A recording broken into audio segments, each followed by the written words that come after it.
Congratulations on your new PlayStation 5 console. If you've ever played online multiplayer on a PlayStation 4 console, shopped at the PlayStation Store, or used any one of our many services, you already have an account on PlayStation Network, which means you can bring your online ID and all your friends, trophies, wallet funds, and content entitlements, such as compatible games, videos, and music, directly to your PlayStation 5 console. All it takes is a few steps. When you power on your PlayStation 5 console for the first time, you'll be asked to connect your controller to the console using a USB cable. During the initial setup flow, make sure to set up your internet connection and update the system software to the latest version.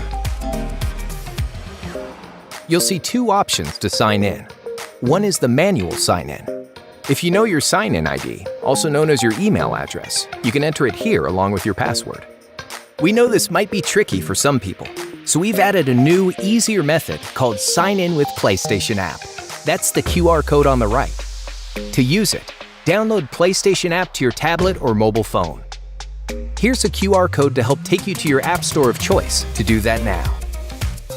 Next, open the app, sign in with the account you plan to use on your PlayStation 5 console. Go to Settings, and then Sign In on PlayStation 5. From there, scan the QR code on your PlayStation 5 console screen, and your new console will automatically sign you in. It's that easy. Oh, and by the way, if you don't like your online ID, there's no need to create a new one. You can always change it later by going to Profile, Edit Profile, and Online ID.